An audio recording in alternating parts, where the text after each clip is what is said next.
Hello, and thank you for joining us today for the CCAA pre-tournament press conference. Joining us, we have the number 1 seed on the men's side, Cal State San Bernardino. With us, we have head coach Andy Newman and student athlete Darius Mickens. Thank you very much for joining us today. Yeah, happy to be here. Hoping to have a good time this weekend. Absolutely. And as you mentioned right there, you guys won't have to play on Thursday. You guys did have the opportunity to secure that bye by winning your second straight conference title.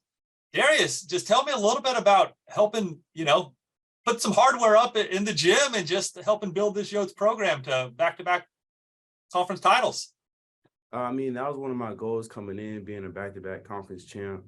And it's just like, it just epitome of what we do here. It's like we win, we work hard, we play hard. It's just like we just do the little things to help us win. So I feel like it's just doing the little things was key here, helping us win. Coach Newman, I want to talk a little about your program. Obviously, there's steps on that one. You have times, you guys were a 500 program a couple of years ago, but you guys were this year, you guys were in the top 25 all year. You guys were picked to finish first in the conference, probably had that bullseye on your back all year, got everybody's best shot. Tell me about just playing with that kind of target on your back and what challenges it faced being the kind of the top dog in the conference throughout the season.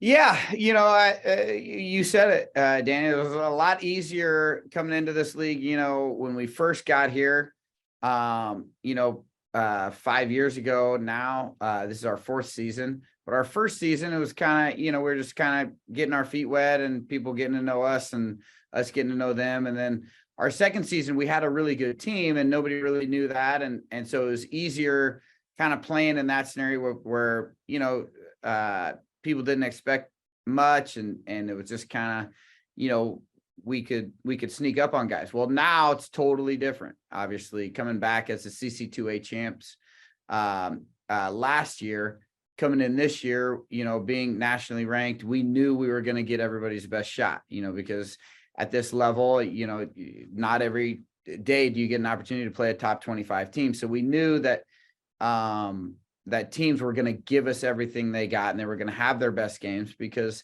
it was a unique opportunity for them. So that's why I think this year's CC2A championship, means so much to us because, coming back and repeating as CC2A champions, it was a lot harder because we knew hey, we were going to get everybody's best shot and guys were coming at us. And whereas last year, it was new territory for us. So we were able to kind of maybe sneak in there and people didn't really know how good we were going to be. Whereas this year, that certainly was different. So it was great. It was 2 different ways to do it. And obviously in a league as tough as the CC2A with teams and players and coaches that we go against every day. This was certainly a great accomplishment for these guys, and really happy to see a lot of the guys like Darius came in with, like the Brandon Knappers, the Eddie Davises, the Kai Jays, those guys came in and now have an opportunity to be one of the best 2-year classes that San Bernardino has had in the history of the school. So I'm really happy for them to be able to accomplish something like that. Fantastic. Thank you. Darius, I got a couple questions for you. I look over here, San Bernardino. You guys are, I believe it's in the top 10 in the country in scoring, averaging 90 points a game. What are some of the keys to success on that allow you guys to put up the points in such big volumes? I want to start off saying our defense, because our defense leads to offense. We talk about it every day in practice, games, during practice, during games. It's just defense. If we get stops, it really doesn't matter. We can play freely and flow freely on offense because we know our defense is going to hold us down and keep us tight because our offense comes and goes. But we just know if our defense stays consistent, then we can have that freedom and that free mindset on offense to just go and have fun and play. No, that's good. That's good. I just think it's one of those ones that you do think on the efficiency on offense maybe sometimes overshadows how good you are on defense. And I'll be honest, from my point of view, you guys might even give up a little bit more just because of the number of possessions that are in the course of the game. But Coach, I'd like to ask you then, I guess, kind of a 2-part question.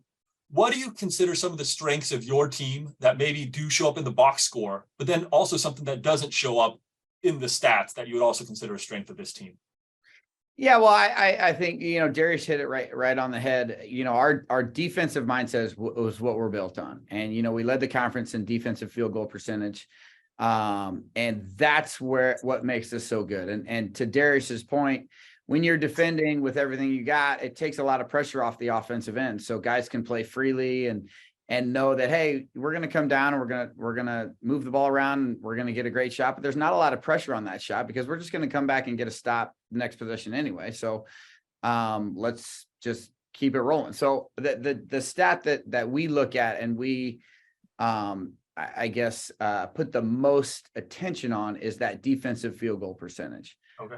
As a staff and as players, we've all kind of bought into, we're going to go as our defense goes. So that's the biggest thing that shows up on the stat sheet. So as far as something that doesn't show up maybe as much as it should, and I guess there's some ways it does, but we talk a lot in our program about coming up with loose balls and getting the ball back for us on the defensive end. So a lot of that is the rebounding margin, which is something that we've, right now we're leading the nation in.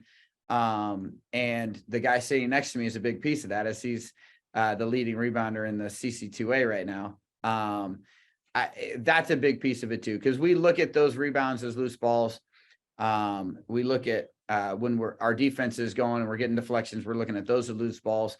So if we can mount up some extra possessions, I think that really helps us again play with a lot more freedom on the offensive end, and it takes a lot of the pressure off of those shots, because if right now our rebounding margin is about 14, so if we can start the game knowing we're going to get 14 more possessions than our opponent, then that takes a lot of pressure off of those shots. They don't necessarily have to go in, and that allows us to shoot them with a lot more confidence and a lot less pressure. Fantastic. I got a question for you. You might not have heard this quite yet. We haven't had a chance to talk to all the sports information directors. But Coach, would it surprise you to know that you coached the last 2 CCAA Defensive Players of the Year? And the new one might be sitting next to you right now. Well, that would be a great accomplishment and well-deserved, because honestly, people look at it like Danny, like they look at our team and they go, yeah, you're scoring 90 points a game and you're so efficient on offense and all those things.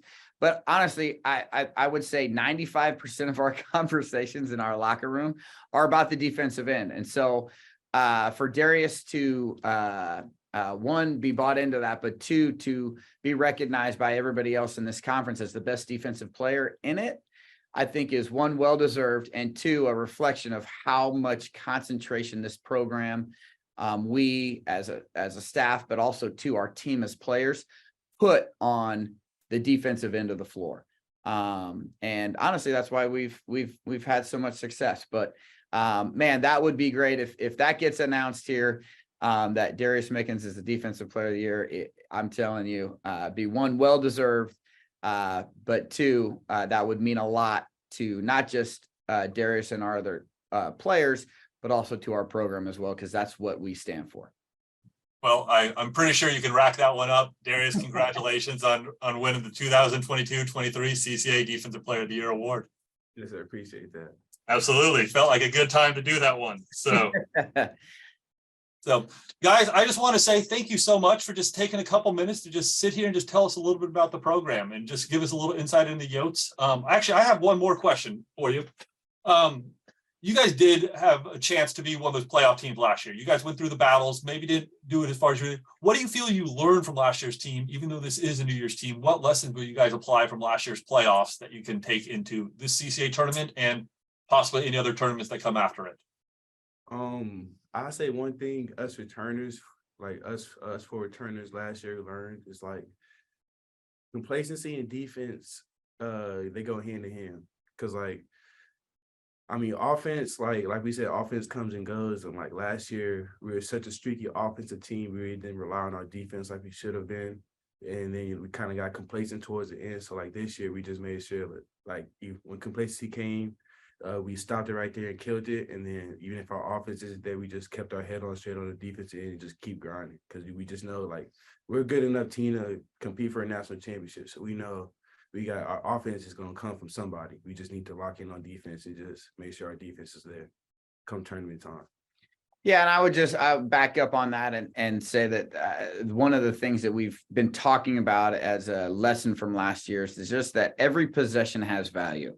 And, you know, the 87th possession that comes at the 12-minute mark in the first half may not seem like much, but as you stack those possessions up at the end of the game coming into March, we know every game now is going to be a one possession game. And so where that 87th possession, are we going to block out? Are we going to get through that screen hard?